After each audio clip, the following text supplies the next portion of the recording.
भक्त बंधुओं, आज की ये कथा हर कोई नहीं सुन सकता। इसे पूरा वही सुन पाता है जिसे स्वयं महादेव ने चुना हो और जिसके भाग्य में स्वयं शंभू ने खुशियों का सूर्योदय लिखा हो।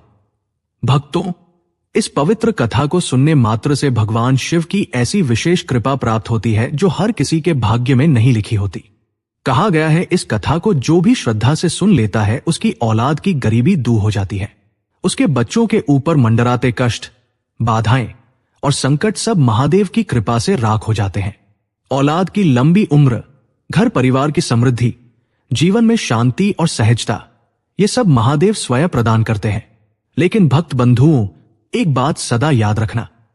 गरुड़ पुराण में स्पष्ट लिखा है कि कोई भी भक्त अगर किसी भी पवित्र कथा को शुरू करने के बाद बीच में छोड़ देता है तो वो अपने वर्तमान जीवन का सबसे बड़ा पाप कर बैठता है। ऐसे भक्त को ना पुण्य मिलता है, ना आशीर्वाद और ना ही महादेव की कृपा। इसलिए आज अगर आप सच में अपनी औलाद की खुशहाली चाहते हैं तो इस कथा को अंत तक अवश्य सुनिए। कथा आरंभ होती है एक ऐसे गांव से जहां सूरज की तपिश खेतों की दरारों को और गहरा कर देती थी। यह गांव धूल और मिट्टी से सना हुआ था, जहां जीवन की रफ्तार थमी हुई थी और गरीबी लोगों के माथों की लकीरों में साफ दिखाई देती थी।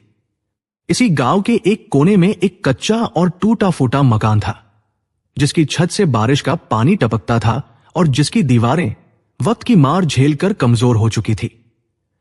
लेकिन उस घर की दहलीज पर हमेशा एक पवित्रता बिखरी रहती थी। उस घर में रहती थी मां कांता, जिनकी पूरी दुनिया उनके दो बेटों गोविंद और तिलक के इर्द गिर्द सिमटी हुई थी।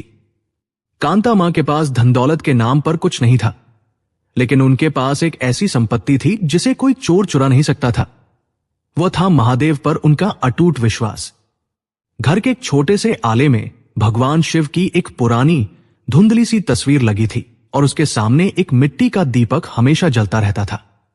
गोविंद बड़ा था, जिसकी भुजाओं में मेहनत करने का बल था और जिसकी आंखों में मां के संघर्ष को खत्म करने का सपना। तिलक छोटा था, शांत स्वभाव का, जो अपनी मां की भक्ति को देखकर ही बड़ा हुआ था। सुबह के 4 बजते ही कांता मां जाग जाती, घर के आंगन में झाड़ू लगाती और फिर उस पुराने शिवलिंग के सामने हाथ जोड़कर बैठ जाती। उनके होठों पर निरंतर एक ही ध्वनि गूंजती, ओम नमः शिवाय। यह केवल एक मंत्र नहीं था, यह उनकी हर सांस का आधार था। गांव में मजदूरी का काम मिलना भी किस्मत की बात थी। गोविंद और तिलक सुबह सुबह निकल जाते, कभी किसी के खेत में हल चलाते, कभी तपती दोपहर में भारी पत्थर ढोते। उनकी हथेलियों पर छाले पड़ जाते थे, पसीना उनकी कमीजों को भिगो देता था। लेकिन शाम को जब वे घर लौटते तो उनके पास केवल चंद सिक्के होते थे। कई बार ऐसा होता कि शाम को घर आने पर रसोई में अन्न का एक दाना नहीं होता था। कांता मां उन सिक्कों को महादेव की तस्वीर के सामने रख देती और अपने बेटों को पानी के साथ थोड़ा सा नमक देकर कहती, मेरे लाल, घबराओ नहीं। यह रूखा सूखा भोजन भी शिव का प्रसाद है। जिस दिन भोलेनाथ खुश होंगे, हमारे घर की दरिद्रता भी राख हो जाएगी। गोविंद का मन मां की इन बातों को सुनकर तड़प उठता था। वह देखता था कि उसकी मां ने वर्षों से एक नई साड़ी नहीं पहनी थी, उनके पैर फटे हुए थे और तिलक की मासूमियत गरीबी की भेंट चढ़ रही थी। एक दिन गांव की शांत गलियों में एक अजीब सी हलचल हुई। गांव के बच्चे चिल्लाते हुए दौड़ने लगे, देखो देखो, बड़ी गाड़ी आई है। गोविंद और तिलक भी काम छोड़कर सड़क किनारे खड़े हो गए। एक चमचमाती हुई बड़ी गाड़ी धूल उड़ाती हुई उनके सामने आकर रुकी। गाड़ी से एक व्यक्ति उतरा, जिसने रेशमी कपड़े पहने थे और हाथ में सोने की घड़ी थी। वो व्यक्ति कभी उसी गांव का एक साधारण लड़का था, जो शहर जाकर अमीर बन गया था। उसे देखकर गांव वालों में फुसफुसाहट होने लगी, शहर में तो पैसा पेड़ों पर उगता है, देखो इसकी किस्मत कैसे चमक गई। गोविंद ने उस व्यक्ति को देखा और फिर अपने मैले कपड़ों को। उस एक पल ने उसके अंदर के ज्वालामुखी को दहका दिया। उसने तिलक की ओर देखा, जो विस्मय से उस गाड़ी को निहार रहा था। उसी रात घर के अंधेरे कोने में गोविंद ने तिलक से कहा, तिलक, क्या हम हमेशा इसी धूल में मरते रहेंगे? क्या मां को कभी चैन की रोटी नहीं मिलेगी? तिलक की आंखों में भी वही सवाल था। दोनों भाइयों ने एक बड़ा निर्णय लिया। जब रात गहरी हुई और कांता मां अपनी पूजा समाप्त कर रही थी, दोनों उनके चरणों में बैठ गए। गोविंद की आवाज में एक भारीपन था। मां, अब और नहीं। हमने तय किया है कि हम शहर जाएंगे। हम वहां खूब मेहनत करेंगे, काम सीखेंगे और आपके लिए खुशहाली लेकर आएंगे। हम आपकी आंखों में और आंसू नहीं देख सकते मां। कांता मां का हाथ काम गया। उनके लिए उनके बेटे ही उनका जीवन थे। शहर की दुनिया उनके लिए किसी मायाजाल से कम नहीं थी, जहां लोग अपनी जड़ें भूल जाते थे। लेकिन जब उन्होंने अपने बेटों के चेहरों पर वो संकल्प देखा, तो उन्होंने अपनी आंखें बंद कर ली और महादेव का स्मरण किया। यही वो क्षण था जब कहानी की गति धीमी हो गई। घर के अंदर अगरबत्ती का धुआं धीरे धीरे महादेव की तस्वीर के चारों ओर एक घेरा बना रहा था। मिट्टी के दीपक की लौ हल्की सी फड़फड़ाई और फिर स्थिर हो गई। कांता मां ने अपने दोनों बेटों के चेहरों को अपने हाथों में लिया। उनके स्पर्श में एक अलौकिक शक्ति थी। उन्होंने अपनी कांपती हुई आवाज में कहा, जाओ मेरे बच्चों, पंख फैलाओ और उड़ो, लेकिन मेरी एक बात हमेशा अपने सीने से लगा कर रखना। उन्होंने गोविंद के माथे को चूमा और अत्यंत गंभीर स्वर में कहा, शहर एक माया नगरी है। वहां तुम्हें चमक धमक मिलेगी, वहां तुम्हें लालच मिलेगा। लोग तुम्हारी ईमानदारी का मजाक उड़ाएंगे, तुम्हें नीचा दिखाएंगे, लेकिन तुम कभी अपना सिर मत झुकाना। फिर उन्होंने तिलक के कान में धीरे से फुसफुसाया, बेटा, जब भी रास्ते में अंधेरा लगे, जब लगे कि कोई साथ नहीं है, तो बस अपनी आंखें बंद करना और ओम नमः शिवाय कह देना। मैं यहां तुम्हारे लिए अखंड जप करूंगी। महादेव की छाया तुम्हारे साथ चलेगी। कांता मां ने एक पुरानी फटी हुई पोटली निकाली, जिसमें उन्होंने महादेव के चरणों की राख और थोड़ा सा सूखा भोजन रखा था। उन्होंने वह पोटली गोविंद को सौंपी और भारी मन से उन्हें विदा किया। विदाई के उस दृश्य में मां की ममता और भक्त का विश्वास दोनों घुले हुए थे। गोविंद और तिलक ने अपनी मां के चरण छुए और अंधेरे रास्ते पर आगे बढ़ गए। वे नहीं जानते थे कि शहर की ऊंची इमारतें उनका स्वागत नहीं, बल्कि उनके चरित्र की कठिन परीक्षा लेने के लिए खड़ी है। अगले दिन की सुबह सूरज निकलने से पहले ही दोनों भाई गांव की सीमा पार कर चुके थे। उनके पास केवल 2 जोड़ी पुराने कपड़े थे और मां का दिया हुआ महादेव का नाम। शहर पहुंचने के लिए उन्हें कई दिनों तक पैदल चलना था। रास्तों में कांटे थे, प्यास थी और अनजाना डर था। लेकिन गोविंद का इरादा फौलाद जैसा था। वो हर कदम पर तिलक को हौसला देता, देखना तिलक, एक दिन हम इसी रास्ते पर खुशियां लेकर लौटेंगे। पर क्या शहर इन सीधे साधे लड़कों का स्वागत करेगा? क्या वहां के लोग उनकी ईमानदारी को पहचान पाएंगे, या ये विशाल शहर उनके सपनों को धूल में मिला देगा? यहीं से शुरू होता है उनके संघर्ष का वो अध्याय, जिसकी कल्पना मात्र से रोंगटे खड़े हो जाते हैं। गोविंद और तिलक जब कई दिनों की पैदल यात्रा के बाद शहर की सीमा पर पहुंचे, तो उनके सामने जो दृश्य था, उसने उनके पैरों की गति को एक पल के लिए थाम दिया। ये उनके शांत और धूल भरे गांव जैसा बिल्कुल नहीं था। उनके सामने एक विशाल अजगर की तरह फैला हुआ शहर था, जहां ऊंची ऊंची इमारतें आसमान को भेदने की होड़ में लगी थी। चारों ओर से आता हुआ मशीनों का शोर, चीखते हुए हॉर्न और हवा में फैला हुआ काला धुआं उनके फेफड़ों में भर रहा था। शहर की ये चकाचौंध एक पल के लिए तो उन्हें अचंभित कर गई, लेकिन अगले ही पल इस विशाल और निर्दयी नगर ने उन्हें उनकी छोटी सी औकात का एहसास करा दिया। उन्हें गांव में यह भ्रम था कि शहर में काम आसानी से मिल जाता है, लेकिन वास्तविकता किसी पहाड़ की तरह कठोर और उबड़ खाबड़ थी। दोनों भाइयों ने अपनी पोटली को कसकर पकड़ा और शहर की भीड़ भाड़ वाली गलियों में कदम रखा। वे हर उस जगह गए जहां उन्हें काम की उम्मीद दिखती थी। गोविंद ने एक बड़े लोहे के कारखाने का भारी दरवाजा खटखटाया। वहां खड़े एक दरबान ने उन्हें ऊपर से नीचे तक देखा और उपहास उड़ाते हुए कहा, यहां क्या करने आए हो? गांव की धूल झाड़कर यहां साहब बनने चले हो? यहां अनपढ़ों के लिए कोई जगह नहीं है, निकलो यहां से। गोविंद ने बड़ी विनम्रता से हाथ जोड़े, साहब, हम कोई भी काम कर लेंगे, बस एक मौका दे दीजिए। पर जवाब में उसे सिर्फ एक जोर का धक्का मिला। तिलक का चेहरा कुम्हला गया, पर गोविंद ने उसका हाथ थाम लिया और दूसरी ओर चल दिया। पूरा दिन बीत गया, सूरज ढलने लगा और शहर की सड़कों पर पीली रोशनी की कतारें जल उठीं। वे एक निर्माण स्थल पर पहुंचे जहां ऊंची इमारत बन रही थी। वहां के मुंशी ने उन्हें देखा और कड़क आवाज में बोला, काम तो मिल जाएगा, पर दिन भर पत्थर ढोने के बदले सिर्फ 10 रुपए मिलेंगे। मंजूर है। भूख के कारण पेट में उठती मरोड़ों ने उन्हें सोचने का मौका नहीं दिया। वे दोनों भाई पूरी रात वहां पत्थर ढोते रहे। जब सुबह हुई तो उनके कंधे छिल चुके थे और हाथों से खून रिस रहा था। लेकिन जब वे पैसे मांगने गए तो मुंशी ने उन्हें दुत्कारते हुए कहा, कैसा पैसा? तुमने तो 2 पत्थर तोड़ दिए, उसकी भरपाई कौन करेगा? भागो यहां से, वरना पुलिस को बुला लूंगा। यह शहर का पहला सबक था। यहां पसीना बहाने से भी रोटी नहीं मिलती। यहां चालाकी और धोखे का बोलबाला था। शहर के इस क्रूर चेहरे ने तिलक के मन में डर पैदा कर दिया। वे दोनों कई गलियों में भटके, हर कारखाने के दरवाजे खटखटाए, निर्माण स्थलों पर जाकर गिड़गिड़ाए, पर हर जगह से उन्हें एक ही जवाब मिला, धिक्कार और तिरस्कार। शहर की चमक धमक अब उन्हें किसी मायावी राक्षस की तरह लगने लगी थी, जो केवल गरीब का खून चूसना जानती थी।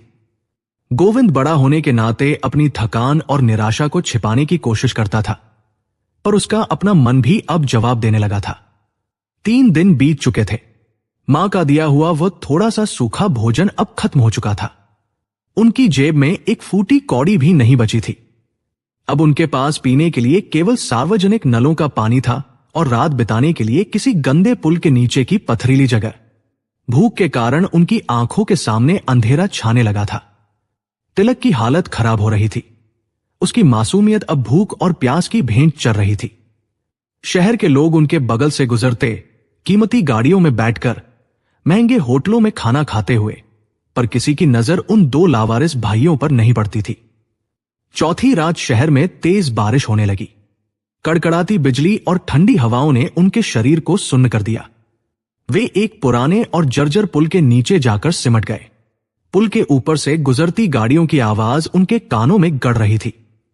तिलक थरथर कांप रहा था। उसने गोविंद की फटी हुई कमीज पकड़ी और सिसकते हुए पूछा, भैया, क्या मां की प्रार्थनाएं बेकार गई? क्या भोलेनाथ ने हमें इस अनजान शहर में मरने के लिए छोड़ दिया? मां कहती थी कि शिव सबकी सुनते हैं, फिर हमारी पुकार उन तक क्यों नहीं पहुंच रही? तिलक की आवाज में छलकती वो हताशा गोविंद के कलेजे को चीर गई। गोविंद के पास कोई जवाब नहीं था। उसका अपना विश्वास भी डगमगा रहा था। उसे अपनी मां का वो शांत चेहरा याद आया, वो पुराना शिव मंदिर याद आया जहां मां घंटों बैठकर जाग करती थी। क्या वाकई महादेव उनकी परीक्षा ले रहे थे, या फिर गरीबी ही उनकी नियति थी?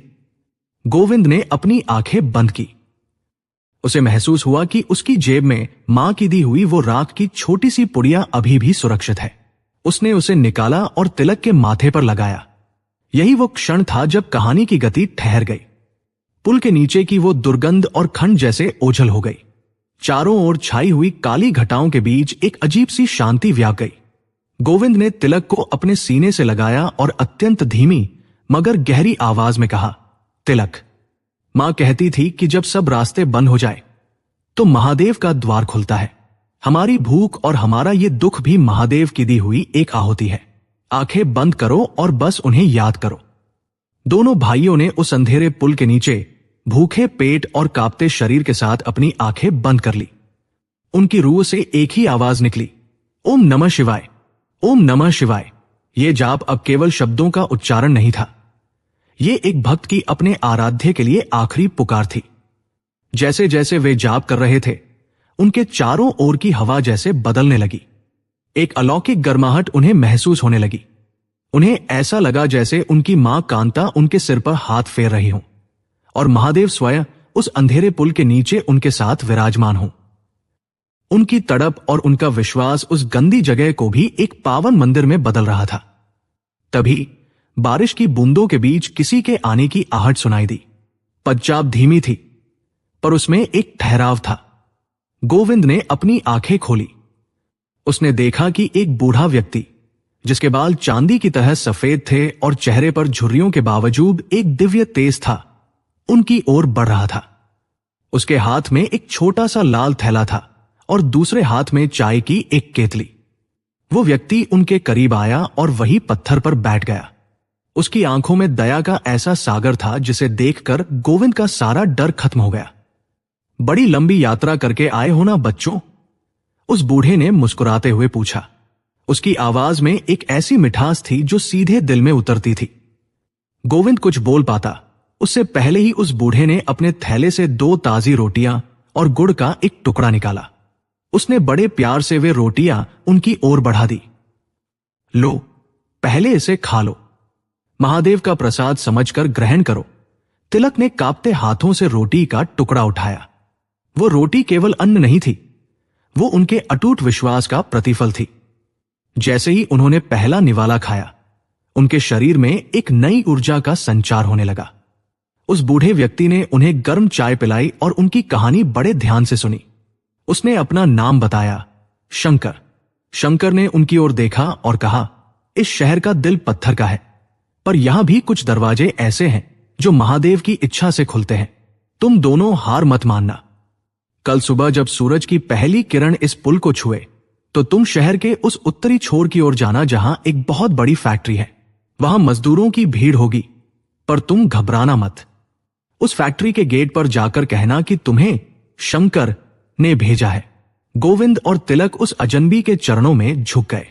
उन्हें यकीन हो गया था कि ये कोई साधारण आदमी नहीं, बल्कि उनकी मां की प्रार्थनाओं का उत्तर है।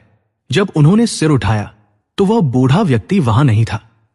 बारिश रुक चुकी थी और बादलों के बीच से एक हल्का सा उजाला छनकर आ रहा था।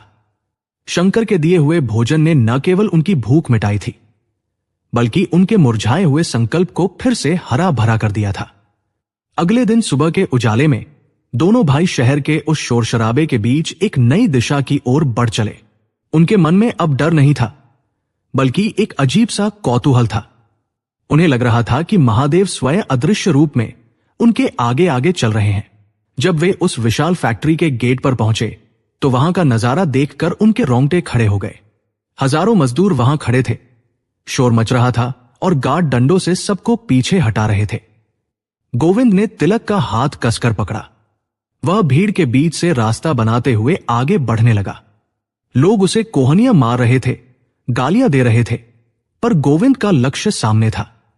वह गेट के पास पहुंचा और जैसे ही एक गार्ड ने उसे हटाने के लिए अपना हाथ उठाया, गोविंद ने पूरी हिम्मत के साथ चिल्लाकर कहा, हमें शंकर बाबा ने भेजा है। यह शब्द सुनते ही जैसे वहां सन्नाटा छा गया। वह गार्ड जो अभी तक सबको दुत्कार रहा था, अचानक रुक गया। उसने गोविंद को गौर से देखा और फिर पीछे मुड़कर किसी को इशारा किया। फैक्ट्री का वह भारी लोहे का गेट, जो हजारों के लिए बंद था, धीरे धीरे इन 2 गांव के लड़कों के लिए खुलने लगा। पर क्या इस फैक्ट्री के अंदर का संसार बाहर की दुनिया से अलग होगा? क्या यहां के चालाक अधिकारी और कठोर मशीनें इन 2 मासूम भाइयों को जगह देंगी, या फिर यहां उनकी ईमानदारी की ऐसी परीक्षा होगी जिसकी उन्होंने कभी कल्पना भी नहीं की थी? फैक्ट्री का वह भारी भरकम लोहे का गेट जब पूरी तरह खुला तो गोविंद और तिलक के सामने एक ऐसा संसार था जिसकी उन्होंने कल्पना भी नहीं की थी। वह किसी दानव के पेट जैसा था। हर तरफ धुआं, उड़ती हुई चिंगारियां और मशीनों की ऐसी गड़गड़ाहट जो कानों के पर्दों को फाड़ देने पर आमादा थी। चारों ओर लोहे के बड़े बड़े पुर्जे बिखरे थे और मजदूर चींटियों की तरह यहां वहां भाग रहे थे। उन्हें एक अंधेरे केबिन में ले जाया गया, जहां एक सख्त चेहरे वाला सुपरवाइजर बैठा था। जैसे ही उसने शंकर का नाम सुना, उसकी आंखों में एक पल के लिए सम्मान झलका, पर तुरंत ही उसने अपनी कठोरता ओढ़ ली। ठीक है, शंकर बाबा का नाम लिया है तो काम तो मिल जाएगा, पर याद रखना, यहां गलती की कोई जगह नहीं है। तुम दोनों को सबसे नीचे का काम मिलेगा, मशीनों की गंदगी साफ करना और भारी सामान ढोना। अगर एक दिन भी काम में ढिलाई बरती तो उसी गेट से बाहर फेंक दिए जाओगे। गोविंद ने बिना किसी हिचकिचाहट के अपना सिर झुका लिया। उनके लिए यह अपमान नहीं, बल्कि महादेव की दी हुई जीवनदान की संजीवनी थी। अगले ही पल उन्हें नीली वर्दी थमा दी गई और वे उस विशाल कारखाने के सबसे अंधेरे और गर्म कोनों में झोंक दिए गए। गोविंद का काम था लोहे के भारी लट्ठों को एक जगह से दूसरी जगह ले जाना, जबकि तिलक को मशीनों के नीचे जमा होने वाला काला तेल और कचरा साफ करना था। गर्मी इतनी थी कि शरीर से पसीना नहीं, जैसे पिघला हुआ लोहा बह रहा हो। मशीनों का शोर इतना ज्यादा था कि वे एक दूसरे की बात भी नहीं सुन सकते थे। दिन बीतते गए और फैक्ट्री का वह कठोर जीवन उनकी दिनचर्या बन गया। वहां के अन्य मजदूर, जो वर्षों से वहां काम कर रहे थे, इन दोनों भाइयों की सादगी और मेहनत का मजाक उड़ाते थे। अरे ओ गांव के छोकरों, इतना क्यों घिस रहे हो? यहां साहब कोई मेडल नहीं देने वाले, थोड़ा हाथ बचाओ, थोड़ी कामचोरी सीखो, एक पुराना मजदूर खैनी रगड़ते हुए बोला। पर गोविंद और तिलक ने कभी किसी की बात पर ध्यान नहीं दिया। वे अपनी मां कांता की उस सीख को कभी नहीं भूले थे कि काम को महादेव की पूजा समझकर करना। जहां बाकी लोग काम से जी चुराते, वहां ये दोनों भाई सूरज उगने से पहले फैक्ट्री पहुंचते और सबके जाने के बाद ही बाहर निकलते। गोविंद अपनी शारीरिक शक्ति का पूरा उपयोग करता, पर तिलक का मन कुछ और ही तलाश रहा था। जब वह मशीनों के नीचे का काला तेल साफ करता, तो उसकी नजरें उन घूमते हुए गियरों और पिस्टन पर टिकी रहती थी। उसे लगता था जैसे ये मशीनें बेजान लोहा नहीं, बल्कि किसी भाषा में बात कर रही हैं। जब कोई मशीन चलती, तो तिलक उसकी लय को समझने की कोशिश करता। वह देखता कि कौन सा पुर्जा कहां और कैसे मुड़ रहा है। धीरे धीरे तिलक के अंदर एक अद्भुत हुनर जागने लगा। उसे समझ आने लगा कि किस मशीन में कब और कहां खराबी आने वाली है, सिर्फ उसकी आवाज सुनकर। रात के समय जब पूरी फैक्ट्री के मजदूर सो जाते, तब तिलक चुपके से उठकर फैक्ट्री के उस हिस्से में चला जाता जहां कबाड़ और पुराने पुर्जे फेंके जाते थे। वहां वो अपना गुप्त स्कूल चलाता। वो उन टूटे हुए पुर्जों को आपस में जोड़ता, उन्हें खोलता और फिर से बैठाता। गोविंद उसकी इस लगन को देखकर दंग रह जाता था। वह जानता था कि तिलक के अंदर कोई दैवीय प्रतिभा है। वो रात भर तिलक के लिए पहरा देता ताकि कोई उसे देख न ले। तिलक उन बेकार पड़े कलपुर्जों को साफ करता और उन्हें वापस जोड़ने की कोशिश करता। उसके लिए वह कबाड़ नहीं, बल्कि महादेव का दिया हुआ ज्ञान था। उसी फैक्ट्री में एक वरिष्ठ कारीगर थे, जिनका नाम था दामोदर बाबू। वे पूरे इलाके में मशीनों के डॉक्टर कहे जाते थे। स्वभाव से वे अत्यंत कड़क और थोड़े अहंकारी थे। उन्हें अपनी कारीगरी पर इतना मान था कि वे किसी को अपने पास भटकने तक नहीं देते थे। एक दिन फैक्ट्री में एक बहुत बड़ा हादसा होने से बच गया। फैक्ट्री की सबसे मुख्य मशीन, जो पूरे उत्पादन का आधार थी, अचानक एक डरावनी आवाज के साथ रुक गई। उस मशीन का रुकना मतलब पूरी फैक्ट्री का ठप होना और लाखों का नुकसान। मालिक से लेकर इंजीनियर तक सब वहां जमा हो गए। दामोदर बाबू ने अपनी पूरी ताकत लगा दी। उन्होंने मशीन के पुर्जे पुर्जे खोल डाले, घंटों पसीना बहाया, पर वह मशीन टस से मस नहीं हुई। बाबूजी, लगता है इसका मुख्य गियर अंदर से चोक हो गया है, एक इंजीनियर ने कहा। पर दामोदर बाबू झल्ला उठे, मुझे मत सिखाओ। मैं 40 साल से इन मशीनों के साथ खेल रहा हूं। यह मशीन अब नहीं चलेगी, इसे नया मंगाना ही पड़ेगा। मालिक का चेहरा सफेद पड़ गया। नई मशीन आने में महीनों लगते और तब तक फैक्ट्री बंद रहने का मतलब था सैकड़ों मजदूरों की रोजी रोटी का छिन जाना। पूरे कारखाने में सन्नाटा पसर गया। गोविंद और तिलक दूर खड़े होकर ये सब देख रहे थे।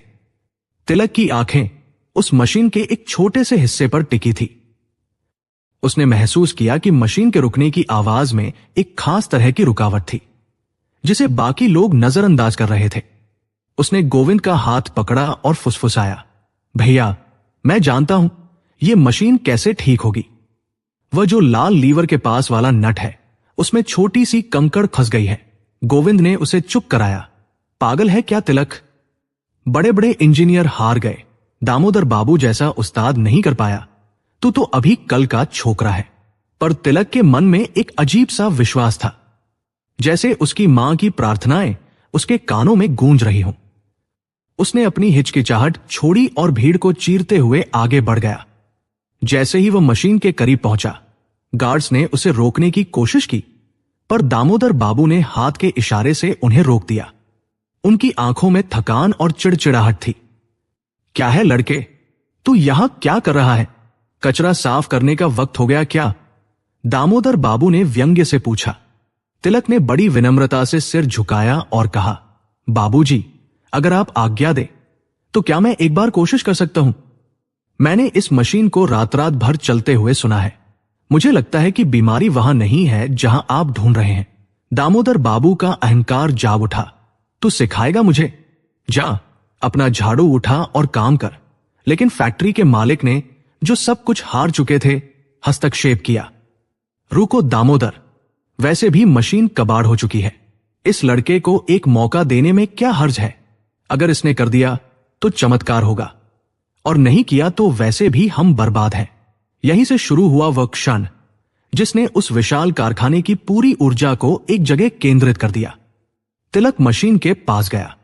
उसने अपनी वर्दी की आस्तीन ऊपर चढ़ाई और अपनी आंखें बंद कर ली। उस समय पूरी फैक्ट्री में सन्नाटा था। केवल भट्ठियों की धीमी आंच की आवाज आ रही थी।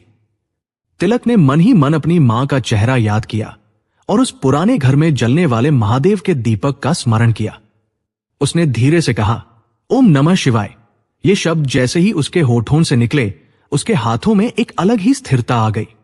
उसने दामोदर बाबू द्वारा खोले गए बड़े पुर्जों को नहीं छुआ। वो रेंगते हुए मशीन के उस सबसे संकरे हिस्से में गया जहां कोई नहीं पहुंच पा रहा था। उसका हाथ ग्रीस और काले तेल में सन चुका था। वह गर्मी और घुटन के बीच उस छोटे से सुराख तक पहुंचा। उसकी उंगलियां किसी अंधेरे रास्ते को ढूंढ रही थी। अचानक उसे कुछ महसूस हुआ। वो एक छोटा सा लोहे का टुकड़ा था जो किसी पुराने पुर्जे से टूटकर अंदरूनी वाल्व में फंस गया था। तिलक ने अपनी पूरी एकाग्रता के साथ उस टुकड़े को पकड़ने की कोशिश की। उसके माथे से पसीना टपक रहा था, पर उसका ध्यान केवल उस रुकावट पर था। पूरी फैक्ट्री के मजदूर, मालिक और दामोदर बाबू अपनी सांसें रोककर उसे देख रहे थे। करीब 10 मिनट बाद तिलक बाहर निकला। उसके हाथ में एक छोटा सा टेढ़ा मेढ़ा लोहे का टुकड़ा था। उसने वह टुकड़ा दामोदर बाबू की ओर बढ़ाया। दामोदर बाबू की आंखें आश्चर्य से खेल गई। उन्होंने तुरंत पुर्जों को वापस लगाया और जैसे ही स्विच दबाया, वो विशाल मशीन किसी शेर की तरह दहाड़ उठी। पूरे कारखाने में शोर मच गया, पर इस बार वह मशीनों का शोर नहीं, बल्कि मजदूरों की खुशी की लहर थी। मशीन बिल्कुल सहजता से चलने लगी थी। दामोदर बाबू सन्न खड़े थे। उन्होंने जिस काम के लिए हाथ खड़े कर दिए थे, उसे इस गंदगी साफ करने वाले लड़के ने केवल 10 मिनट में कर दिखाया था। उन्होंने तिलक को ऊपर से नीचे तक देखा। उन्हें तिलक के चेहरे पर कोई अहंकार नहीं, बल्कि वही सादगी और भक्ति दिखी। दामोदर बाबू की आंखों में आंसू आ गए। उन्होंने तिलक को जोर से गले लगा लिया। बेटा, आज तूने मेरा घमंड भी तोड़ दिया और मेरी लाज भी बचा ली। तू कोई साधारण लड़का नहीं है। तेरे हाथों में साक्षात विश्वकर्मा का वास है। मालिक ने तुरंत तिलक को इनाम देने की घोषणा की, पर तिलक ने केवल एक ही चीज मांगी, साहब, अगर आप खुश हैं तो मुझे दामोदर बाबू का शिष्य बनने का मौका दीजिए। मैं सिर्फ सीखना चाहता हूं। तिलक की इस निस्पृहता ने सबका दिल जीत लिया। उसी दिन से गोविंद और तिलक की स्थिति उस फैक्ट्री में बदल गई। वे अब केवल मजदूर नहीं थे। तिलक को दामोदर बाबू का सहायक बना दिया गया और गोविंद को फैक्ट्री के लॉजिस्टिक्स और प्रबंधन की जिम्मेदारी सौंपी गई। दामोदर बाबू ने तिलक को अपने बेटे की तरह पालना शुरू किया। वे उसे मशीनों की वो बारीकियां सिखाने लगे जो उन्होंने 40 सालों में सीखी थी। तिलक और गोविंद अब पर्याप्त पैसा कमाने लगे थे। उन्होंने सबसे पहले अपनी मां के लिए कुछ रुपए और कपड़े गांव भेजने का इंतजाम किया, पर सफलता के इस पहले पायदान पर पहुंचते ही उन्हें यह एहसास हुआ कि असली चुनौती तो अब शुरू हुई है। जैसे जैसे उनका नाम बढ़ने लगा, फैक्ट्री के कुछ पुराने और जलनखोर कर्मचारी उनके खिलाफ साजिशें रचने लगे। उन्हें यह बर्दाश्त नहीं हो रहा था कि कल के आए 2 गांव के लड़के आज उस्ताद के करीब कैसे पहुंच गए। उधर गांव में मां कांता के पास जब उनके बेटों की सफलता की पहली खबर और पैसे पहुंचे तो उनकी आंखों से खुशी के आंसू बह निकले। उन्होंने वो पैसा महादेव के चरणों में रख दिया, पर उन्हें क्या पता था कि शहर की चमक के पीछे अब एक बहुत बड़ा षड्यंत्र उनके बच्चों को घेरने वाला है। क्या गोविंद और तिलक इस ईर्ष्या और राजनीति का सामना कर पाएंगे? क्या उनकी ईमानदारी इस नए संकट में भी उनका साथ देगी? और वह कौन सा राज है जो दामोदर बाबू ने अभी तक तिलक से छिपा कर रखा था? शहर की उस विशाल फैक्ट्री में काम करते हुए गोविंद और तिलक ने न केवल धन कमाया था, बल्कि उस हुनर को भी अपने भीतर उतार लिया था जो किसी भी पत्थर को सोने में बदलने की ताकत रखता था। दामोदर बाबू के मार्गदर्शन में तिलक मशीनों का जादूगर बन चुका था। वही गोविंद ने कारखाने के प्रबंधन और व्यापार की बारीकियों को समझ लिया था। लेकिन उनकी आत्मा आज भी उसी धूल भरी पगडंडी पर भटक रही थी जो उनके गांव की ओर जाती थी। एक सुबह जब सूरज की पहली किरण ने कारखाने की चिमनियों को छुआ, गोविंद ने तिलक के कंधे पर हाथ रखा और कहा, तिलक, अब समय आ गया है। मां की आंखों के वे आंसू अब भी मुझे रात में सोने नहीं देते। हमने जो यहां सीखा है उसका लाभ हमारे गांव को मिलना चाहिए। तिलक की आंखों में भी वही चमक थी। उन्होंने भारी मन से दामोदर बाबू से विदा ली, अपनी छोटी सी जमा पूंजी समेटी, कुछ जरूरी औजार खरीदे और वापस अपनी जड़ों की ओर चल पड़े। जब वे कई दिनों की यात्रा के बाद अपने गांव की सीमा पर पहुंचे तो नजारा बदला हुआ नहीं था। वही सूखा, वही बेबसी और वही शांति। लेकिन इस बार गोविंद और तिलक के चलने के अंदाज में एक आत्मविश्वास था। जैसे ही वे अपनी उस टूटी हुई झोपड़ी के सामने पहुंचे, उन्होंने देखा कि मां कांता आज भी वही दहलीज पर बैठी है। उनके हाथ में वही पुरानी रुद्राक्ष की माला थी और होठों पर वही मंत्र, ओम नमः शिवाय। जैसे ही कांता मां ने अपनी धुंधली आंखों से अपने दोनों बेटों को देखा, उनके हाथों से माला गिर गई। वो लड़खड़ाते हुए उठीन और दौड़कर अपने बच्चों से लिपट गई। ये मिलन केवल एक मां और उसके बेटों का नहीं था, बल्कि ये उस अटूट विश्वास की जीत थी जो वर्षों तक उस कच्चे आंगन में बोया गया था। गांव के लोग तमाशबीन बनकर देख रहे थे। कोई कह रहा था, देखो, शहर से लौट आए, शायद वहां भी टिक नहीं पाए। तो कोई उनके कपड़ों और उनके साथ लाए गए लोहे के बक्सों को अचरज से देख रहा था। गोविंद और तिलक ने घर पहुंचते ही सबसे पहले महादेव की उस धुंधली तस्वीर के सामने माथा टेका। कांता मां ने अपने बेटों के चेहरों पर वो तेज देखा जो पहले कभी नहीं था। गोविंद ने मां के हाथ थाम कर कहा, मां, अब आपको किसी के खेत में काम करने की जरूरत नहीं है। हम यहां अपना काम शुरू करेंगे। अगले ही दिन से दोनों भाइयों ने घर के पीछे वाले खाली हिस्से की सफाई शुरू कर दी। उन्होंने वहां बांस और खपरेल से एक छोटी सी कार्यशाला तैयार की। उन्होंने शहर से जो मशीनें और औजार लाए थे उन्हें वहां स्थापित किया। कार्यशाला के प्रवेश द्वार पर एक छोटी सी लकड़ी की तख्ती लगाई गई जिस पर बड़े अक्षरों में लिखा था, शिव शक्ति उद्योग। कांता मां ने स्वयं वहां गंगाजल छिड़का और अगरबत्ती जलाकर कार्यशाला का उद्घाटन किया। उनका इरादा स्पष्ट था, वे गांव के किसानों के लिए सस्ते और मजबूत कृषि उपकरण बनाना चाहते थे ताकि किसी को भी शहर के महंगे और घटिया सामान पर निर्भर न रहना पड़े। लेकिन गांव का माहौल उनके लिए अनुकूल नहीं था। जैसे ही शिव शक्ति उद्योग का काम शुरू हुआ, गांव में उनका मजाक उड़ाया जाने लगा। गांव के चौराहे पर बैठे लोग ठहाके लगाते, अरे देखो, कल के आए छोकरे अब हमें खेती सिखाएंगे। लोहे को पीटकर क्या कंपनी बनाएंगे? शहर की हवा लग गई है इन्हें, पागल हो गए हैं।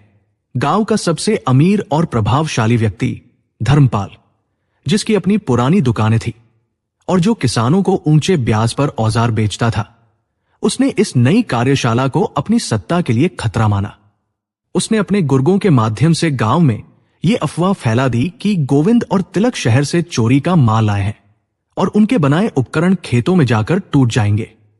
लोग उनकी कार्यशाला के पास से गुजरते समय तिरस्कार भरी नजरों से देखते। शुरुआत के कई हफ्ते ऐसे बीते कि उनके पास एक भी ग्राहक नहीं आया। उनकी जमा पूंजी धीरे धीरे खत्म हो रही थी। तिलक दिन भर मशीनों को चमकाता रहता और गोविंद बाहर बैठकर किसी ग्राहक की प्रतीक्षा करता।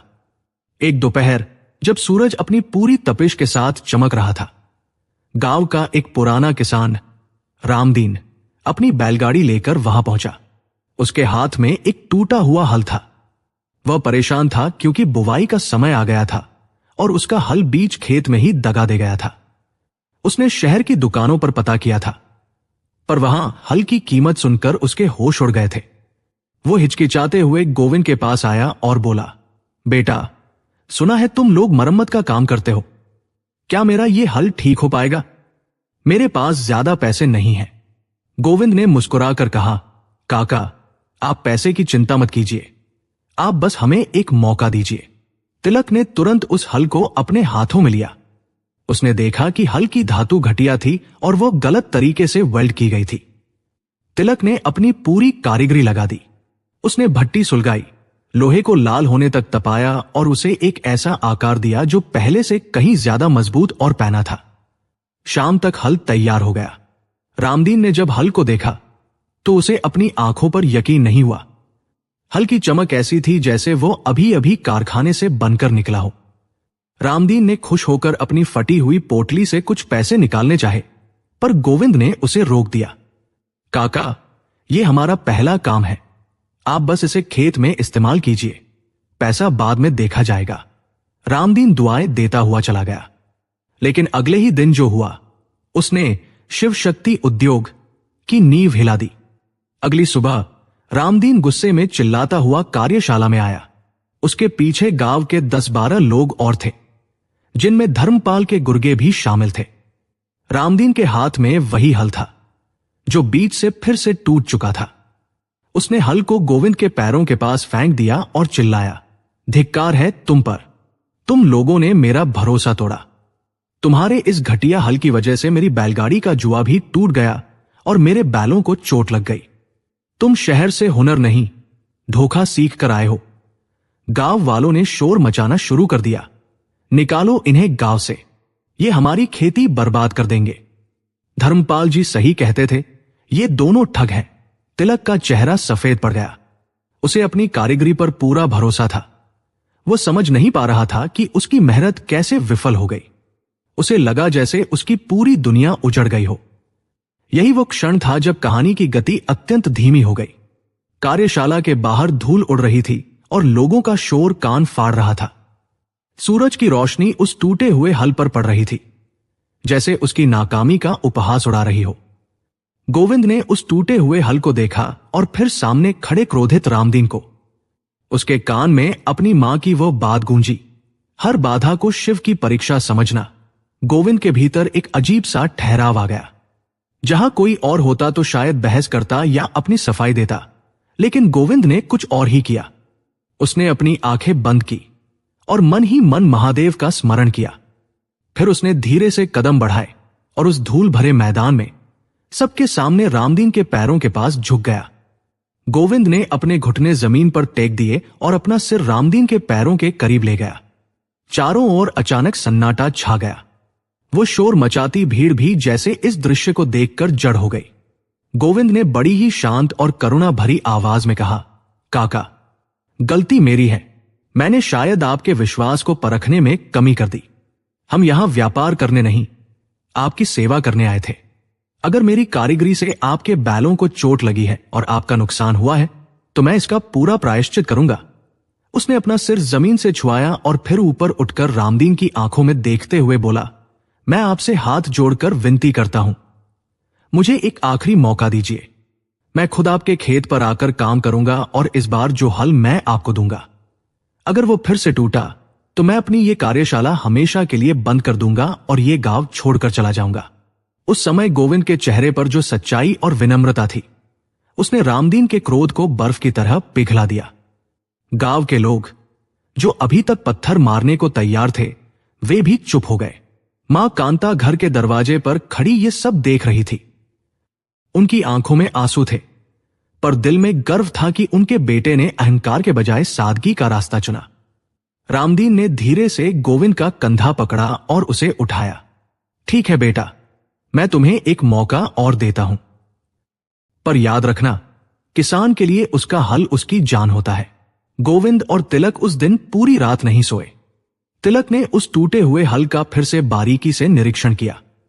तब उसे एहसास हुआ कि हल उसकी गलती से नहीं टूटा था, बल्कि किसी ने रात के अंधेरे में उसकी धातु पर तेजाब डाल दिया था, जिससे वो अंदर से कमजोर हो गई थी। यह धर्मपाल की साजिश थी। लेकिन गोविंद ने तिलक को चुप रहने के लिए कहा, तिलक, हमें साजिश का जवाब साजिश से नहीं, बल्कि अपने काम से देना है।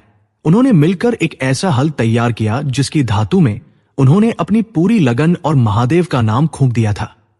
अगले दिन गोविंद खुद उस हल को लेकर रामदीन के खेत पर गया।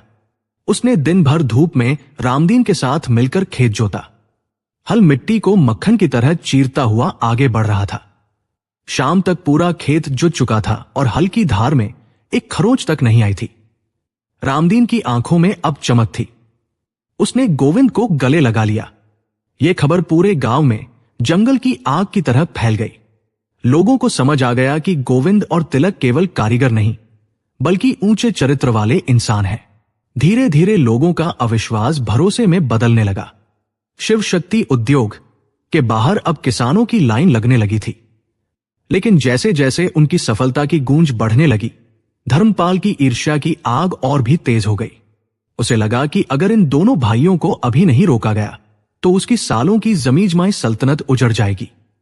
उसने गांव के कुछ रसूखदार लोगों के साथ मिलकर एक ऐसी साजिश रचनी शुरू की जिसका उद्देश्य गोविंद और तिलक को केवल आर्थिक रूप से नहीं बल्कि सामाजिक रूप से भी बर्बाद करना था। उधर गोविंद और तिलक अपनी सफलता के नशे में नहीं बल्कि सेवा के भाव में डूबे थे। उन्हें नहीं पता था कि धर्मपाल ने अब उनके कच्चे माल और रॉ मटेरियल की सप्लाई को ही निशाना बनाया है। क्या गोविंद और तिलक इस नई साजिश को भांप पाएंगे? जब फैक्ट्री चलाने के लिए लोहा ही नहीं बचेगा तो वे अपना वादा कैसे पूरा करेंगे? और क्या मां कांता की भक्ति उन्हें इस आने वाले भयंकर संकट से बचा पाएगी? शिवशक्ति उद्योग की गूंज अब गांव की सीमाओं को लांघकर आसपास के जिलों तक पहुंचने लगी थी। किसानों के लिए गोविंद और तिलक किसी मसीहा से कम नहीं थे, क्योंकि उनके बनाए उपकरण न केवल सस्ते थे बल्कि उनमें वो मजबूती थी जो शहर की बड़ी कंपनियों के उत्पादों में भी नहीं मिलती थी। लेकिन जहां एक ओर गरीब किसानों के चेहरों पर मुस्कान आ रही थी, वहीं दूसरी ओर धर्मपाल की आंखों की नींद उड़ चुकी थी। उसकी बरसों पुरानी सल्तनत जो किसानों के शोषण पर टिकी थी अब ढहती नजर आ रही थी। धर्मपाल ने अपनी हवेली के बंद कमरे में एक खतरनाक योजना बनाई। उसने तय किया कि वह इन दोनों भाइयों को सीधे तौर पर नहीं बल्कि उनके काम की जड़ काटकर तबाह करेगा। अगले ही दिन जब गोविंद कच्चे माल यानी लोहे का ऑर्डर देने के लिए शहर के छोटे व्यापारियों के पास पहुंचा तो उसे एक बड़ा झटका लगा। जो व्यापारी कल तक उसका स्वागत करते थे, आज उन्होंने अपनी आंखें फेर ली। देखो गोविंद, हम तुम्हें अब लोहा नहीं दे सकते, हमारे पास माल की कमी है, एक व्यापारी ने अपना बही खाता बंद करते हुए कहा। गोविंद ने उसे समझाने की कोशिश की, सेठ जी, हमारा ऑर्डर तो पहले से तय था, किसान इंतजार कर रहे हैं। लेकिन व्यापारी टस से मस नहीं हुआ। गोविंद दूसरे, तीसरे और फिर जिले के हर छोटे सप्लायर के पास गया, पर हर जगह उसे एक ही जवाब मिला, इनकार। उसे समझ आ गया कि यह कोई इत्तेफाक नहीं बल्कि धर्मपाल की बिछाई हुई बिसात है। धर्मपाल ने अपनी ऊंची पहुंच और पैसों के बल पर सारे छोटे सप्लायरों को खरीद लिया था और उन्हें सख्त हिदायत दी थी कि गोविंद और तिलक को लोहे का एक टुकड़ा भी न मिले। जब गोविंद खाली हाथ गांव लौटा तो कार्यशाला में सन्नाटा पसरा था। कच्चा माल खत्म हो चुका था और भट्टियां ठंडी पड़ रही थी। तिलक चिंतातुर होकर औजारों को देख रहा था। गांव के चौराहे पर धर्मपाल अपने गुर्गों के साथ खड़ा होकर जोर जोर से हंस रहा था ताकि गोविंद उसे सुन सके। अरे उस शहर से आए कारीगरों, सुना है तुम्हारी फैक्ट्री में अब लोहे की जगह सिर्फ धूल उड़ रही है। लोहा चाहिए तो मेरे पैरों में गिरकर माफी मांगो, शायद मैं अपनी पुरानी दुकान का कुछ कबाड़ तुम्हें दे दूं। धर्मपाल का अट्टहास गोविंद के सीने में तीर की तरह चुभ रहा था। गोविंद का गुस्सा 7वें आसमान पर था, पर वह जानता था कि गुस्सा केवल विनाश लाता है। वह निराश होकर घर के अंदर गया, जहां मां कांता शिव प्रतिमा के सामने अखंड दीप जलाकर बैठी थी। गोविंद ने अपना सिर मां की गोद में रख दिया और सारी बात कह सुनाई। मां, अब कोई रास्ता नहीं दिख रहा। धर्मपाल ने सारे रास्ते बंद कर दिए हैं। हम किसानों का भरोसा कैसे बचाएंगे? कांता मां ने शांति से गोविंद के सिर पर हाथ फेरा। उनकी आवाज में एक ऐसी शक्ति थी जो केवल वर्षों की तपस्या से आती है। उन्होंने मुस्कुराते हुए कहा, मेरे लाल, याद रखना, आग में तपकर ही सोना कुंदन बनता है। जब सारे छोटे रास्ते बंद हो जाए तो समझ लेना कि महादेव तुम्हें किसी बड़े रास्ते पर ले जाना चाहते हैं। अगर ये छोटे व्यापारी धर्मपाल से डरते हैं तो तुम सीधे उस स्रोत पर क्यों नहीं जाते जहां से ये लोग माल आते हैं? शहर जाओ, उन बड़े व्यापारियों से मिलो जिन्हें धर्मपाल जैसे लोग नहीं डरा सकते। महादेव की कृपा तुम्हारे साथ है। जाओ और अपनी ईमानदारी का परचम लहराओ। मां की बातों ने गोविंद के भीतर एक नई ज्वाला सुलगा दी। उसने उसी रात शहर जाने का फैसला किया। तिलक गांव में रहकर कार्यशाला की सुरक्षा करने लगा और गोविंद अपनी बची हुई जमा पूंजी लेकर शहर की ओर निकल पड़ा। शहर में गोविंद ने अपने पुराने संपर्कों का इस्तेमाल किया। वह सीधे उस बड़े इस्पात केंद्र पर पहुंचा जहां से पूरे राज्य को लोहे की सप्लाई होती थी। वहां के मालिक मिस्टर खन्ना एक बेहद अनुशासन प्रिय और सख्त मिजाज आदमी थे। जब गोविंद उनके केबिन में पहुंचा तो खन्ना साहब ने उसे ऊपर से नीचे तक देखा। एक छोटा सा गांव का लड़का सीधे मुझसे माल मांगने आया है। क्या तुम्हें पता है कि मैं केवल थोक में और नगद पर काम करता हूं? खन्ना साहब ने अपनी फाइल देखते हुए पूछा। गोविंद ने बिना डरे अपनी पूरी कहानी सुनाई, अपने संघर्ष से लेकर शिव शक्ति उद्योग के निर्माण तक। उसने खन्ना साहब को अपने बनाए उपकरणों के नक्शे दिखाए और बताया कि कैसे वे किसानों के जीवन को बदल रहे हैं। खन्ना साहब उसकी आंखों की चमक और सच्चाई देखकर प्रभावित हुए। उन्होंने अपनी कुर्सी पीछे झुकाई और कहा, तुम्हारी कहानी दिलचस्प है, पर व्यापार भावनाओं पर नहीं चलता। अगर मैं तुम्हें उधार या कम दाम पर माल दूं तो मुझे क्या फायदा?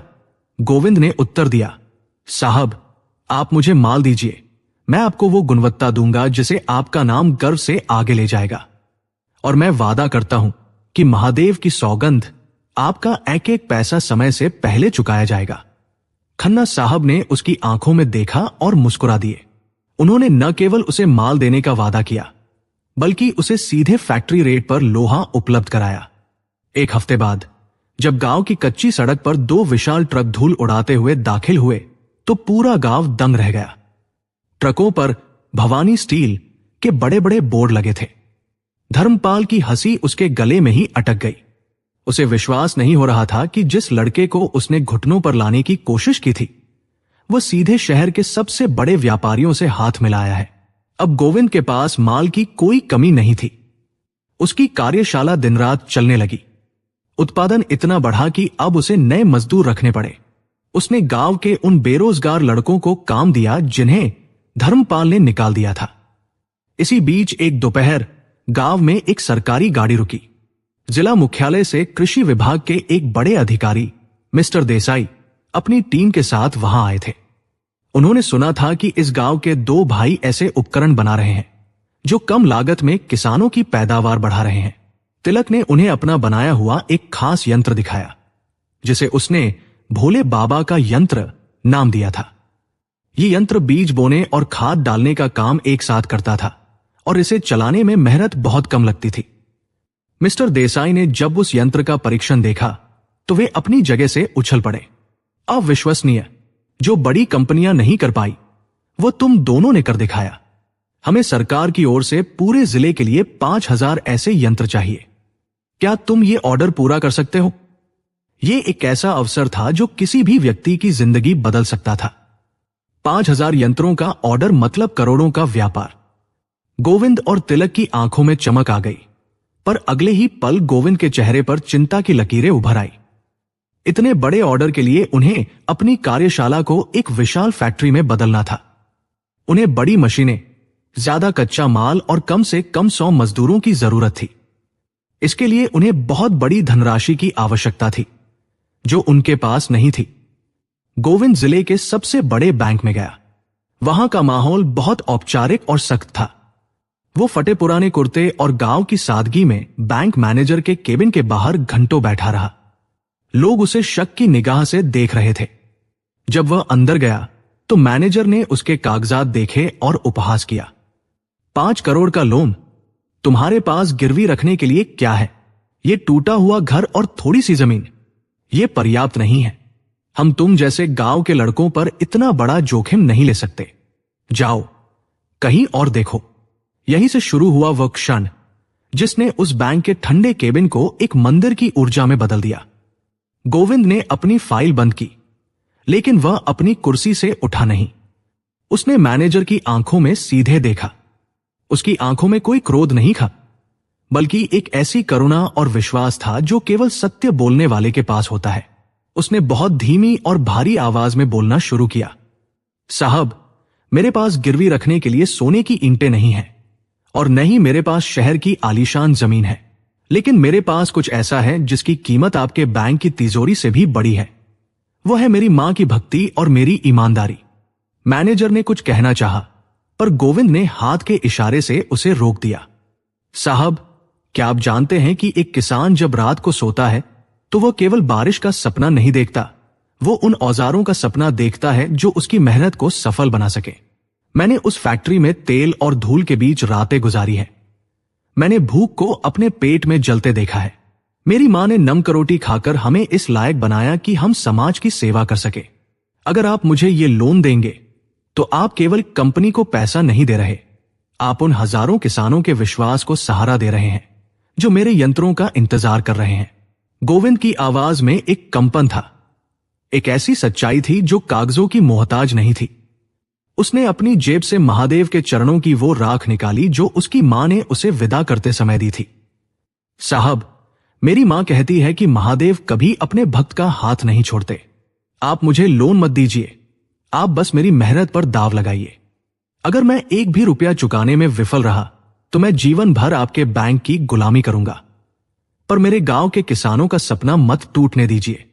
पूरे केबिन में सन्नाटा छा गया। मैनेजर, जो दिन भर केवल आंकड़ों और कागजों से खेलते थे, आज पहली बार किसी इंसान की रूह से रूबरू हुए थे। गोविंद की सादगी और उसकी आंखों में छिपे महादेव के प्रति अटूट विश्वास ने मैनेजर के पत्थर जैसे दिल को पिघला दिया। मैनेजर ने अपनी ऐनक उतारी और अपनी आंखों के कोने पोंछे।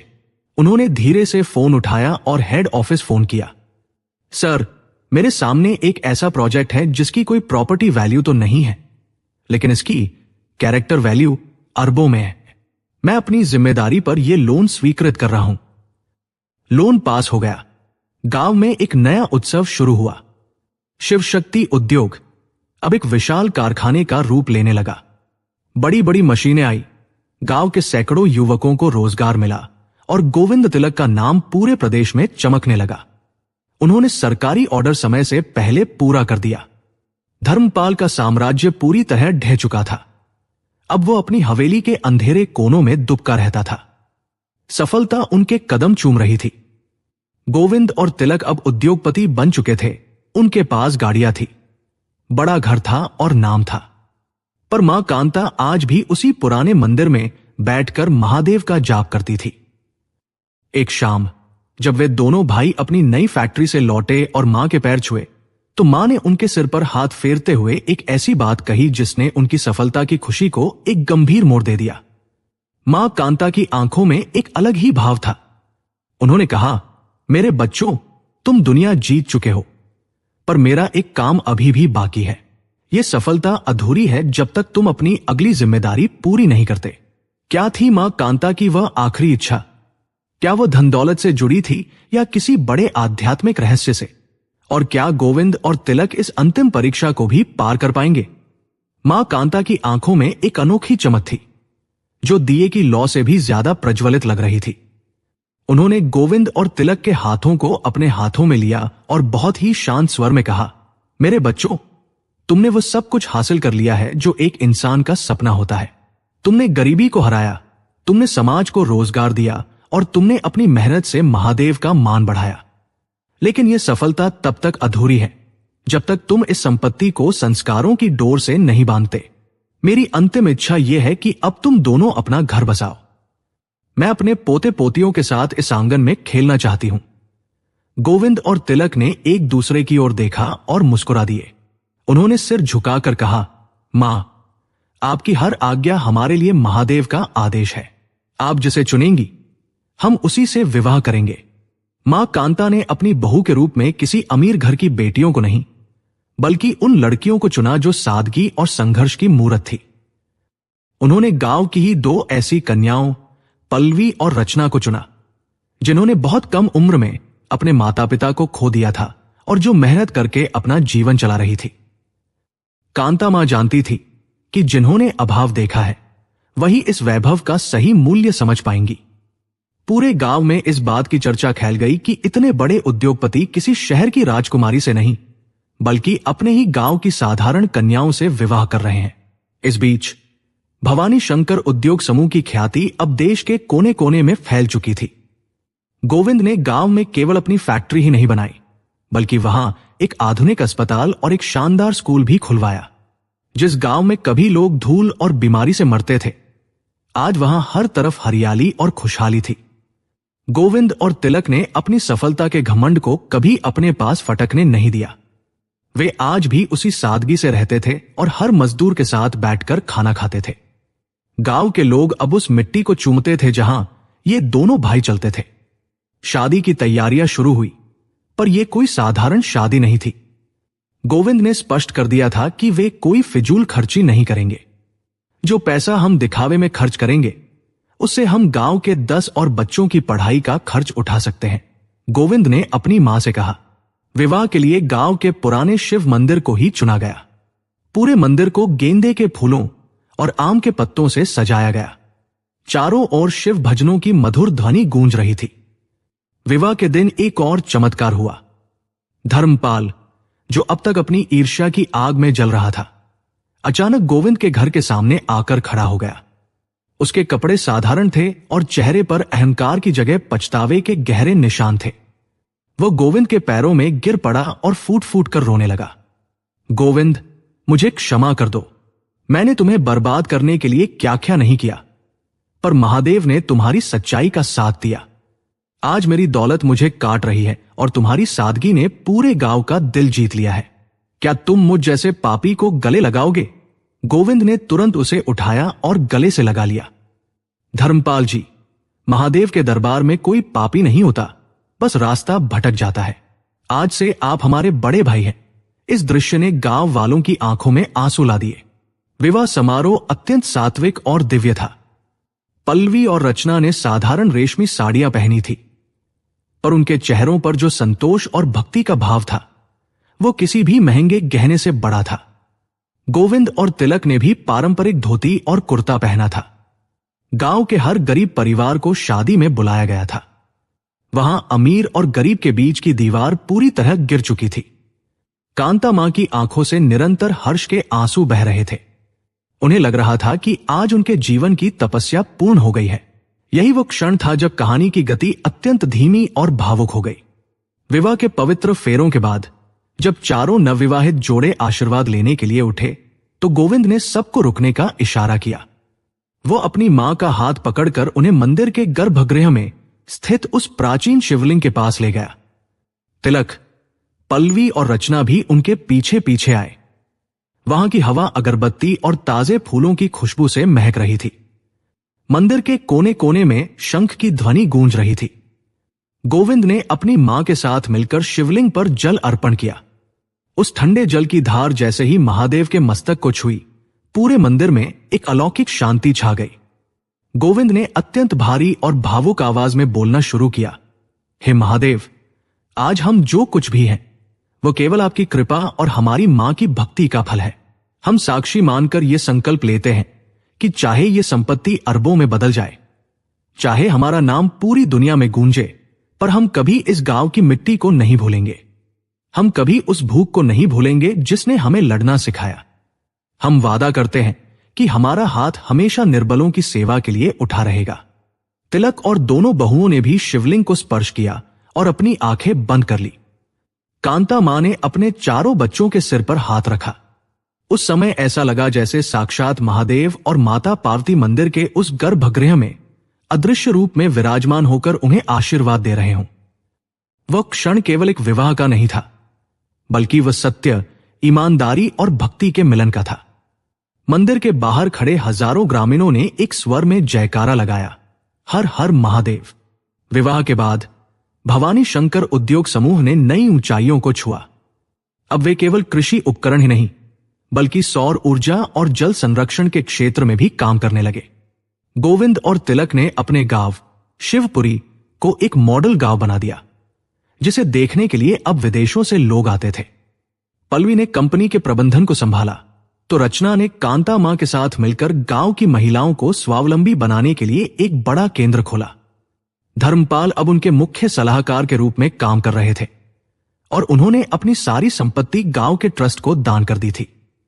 मां कांता अब बहुत वृद्ध हो चुकी थी, पर उनकी मुस्कुराहट में वही बचपन वाली मासूमियत थी। वे अब भी रोज सुबह 4 बजे उठती थी और मंदिर की सफाई करती थी। उन्हें अपनी सफलता पर कोई गर्व नहीं था, क्योंकि वे जानती थी कि यह सब कुछ एक दिन महादेव के पास ही वापस जाना है। एक शाम जब पूरा परिवार सूर्यास्त के समय मंदिर की सीढ़ियों पर बैठा था, कांता मां ने अपने पोते को अपनी गोद में लिया और उसे महादेव की वही तस्वीर दिखाई जो कभी उनकी टूटी हुई झोपड़ी में टंगी थी। उन्होंने बहुत धीमी और मधुर आवाज में कहा, याद रखना बेटा, दुनिया में सबसे बड़ी ताकत पैसा नहीं, बल्कि महादेव पर अटूट विश्वास और अपने काम के प्रति ईमानदारी है। जो इंसान ईमानदारी से अपना पसीना बहाता है, महादेव स्वयं उसके भाग्य का विधान बदलते हैं। गोविंद और तिलक ने अपनी मां की ओर देखा और उन्हें एहसास हुआ कि उनकी असली सफलता उनकी गाड़ियां या उनकी फैक्ट्रियां नहीं, बल्कि उनकी मां की आंखों में दिखने वाला ये परम संतोष है। ये कथा हमें सिखाती है कि चाहे परिस्थितियां कितनी भी विकट क्यों न हो, अगर आपके मन में भगवान के प्रति सच्चा प्रेम और अपने कर्म के प्रति ईमानदारी है, तो आप शून्य से शिखर तक का सफर तय कर सकते हैं। महादेव की कृपा केवल उन पर नहीं बरसती जो केवल मंदिर जाते हैं, बल्कि उन पर बरसती है जो हर जीव की सेवा में ही शिव का दर्शन करते हैं। आज भी शिवपुरी के लोग इस गाथा को सुनकर अपनी संतानों को ईमानदारी की राह पर चलने की प्रेरणा देते हैं। तो मित्रों, ये कथा आपको कैसी लगी? कमेंट करके जरूर बताएं। वीडियो अच्छा लगा हो तो लाइक करें और कमेंट में जय श्री कृष्ण लिखें। चैनल को सब्सक्राइब करना न भूलें। धन्यवाद।